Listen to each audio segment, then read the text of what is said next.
Hey, this is Mrs. Warren. If you were absent on April 3rd, 2018, on Tuesday, you're probably watching this. Please go to page 67 in your notebook and you will create a new unit page called the Civil War, 1861 to 1865. If you've not yet, please make sure that you're checking your grades in Hack. They've been updated recently, and if you have any questions about that, let me know. Today's learning target is going to be learning and analyzing the strengths of the Union and the strengths and weaknesses of the Confederate States of America. After Abe Lincoln was elected, 7 Confederate states seceded. That means that they deny the Constitution as their government, and they deny being part of the United States. After the first battle of Fort Sumter, we'll talk about tomorrow, 4 more followed. So what you see here is the complete number of Confederate states that seceded. Now, not all slave states seceded. You have Missouri, Kentucky, West Virginia, Maryland, and Delaware were all slave states, but they decided not to leave, and they were able to keep their slaves for the duration of the war. We'll talk more about that too. So today we're concentrating on the strengths and weaknesses of both armies. So right now I want you to go to page 69, title it The Civil War, and then I want you to draw a T-chart, and on the left side of the T-chart I want you to title it Union, and the other side of the T-chart I want you to title it Confederate. Okay, you might want to pause your video right now so that you can draw that chart. All right, on the left side of your chart, I want you to go ahead and write all the things that you see here. Right behind, okay, we'll just go through it. Nickname. Now, the Union Army's nicknames were the Yankees, and you hear people even today Southerners refer to the Northerners as Yankees. Now, the strengths were factories. We have already talked about how factories were prevalent. There's tons of them in the North.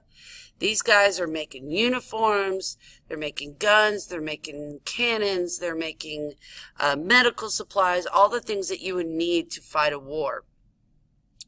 They're also growing food crops and using technology that for agriculture that makes things harvesting a lot faster. So, of course, you need food crops to feed your armies. In the North, we also have advanced transportation. We have a significant amount of railroad tracks compared to the South, as well as a significant amount of telegraph lines. And you can just imagine having good transportation and good communication, how that could advance an army in a war. Now, some of the weakness we had, which was very significant, was the lack of military leadership. We had terrible leaders from the very beginning. Robert E. Lee was fighting for the Confederacy, and that's who Lincoln had in mind, but he turned Lincoln down. That's one of our topics for tomorrow. And the motivation at the time really wasn't there. They weren't that motivated to keep the South in the Union. It wasn't a big deal. But we've seen in the past how powerful motivation is. And we know that the North was highly motivated, the South. The last thing, I know it's hard to see behind the Civil War guy, is it says tactics, T-A-C-T-I-C-S. It's a strategy. The North strategy to win is called the Anaconda Plan.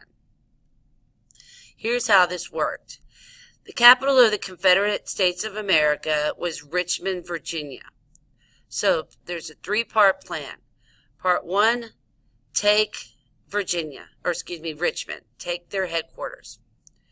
Part 2, send warships outside of their largest ports and blockade them from getting any supplies in or any supplies out.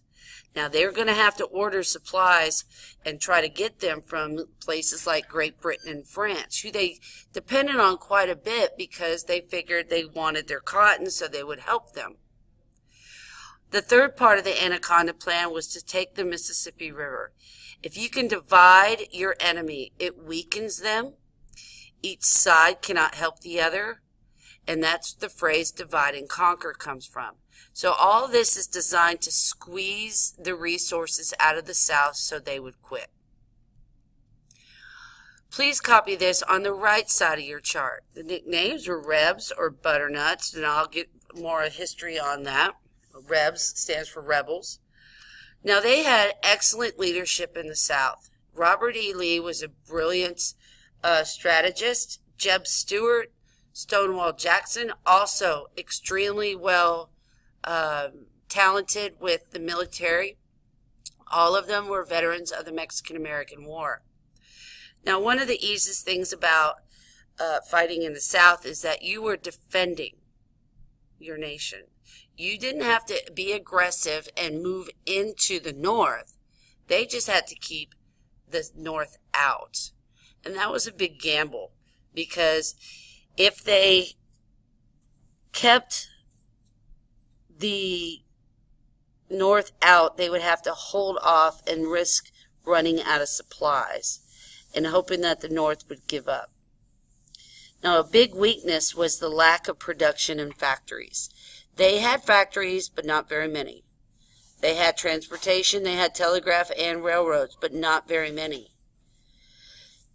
The tactic that they planned on winning this war is that the English and the British and the Spanish and the French would be hurt because of the lack of cotton they would get from them, and to help them out, they would win help them win the war and deliver supplies. All right, at this point, there is a graph, Civil War graphs, that's going to give you more information on the differences between the North and the South during the war. Please fill that out, and there's some questions. You will also pick up a map from Miss Warren, and you can get both of these papers in the classroom. And I'll be able to answer any questions that you have when you return to school. Thanks for watching.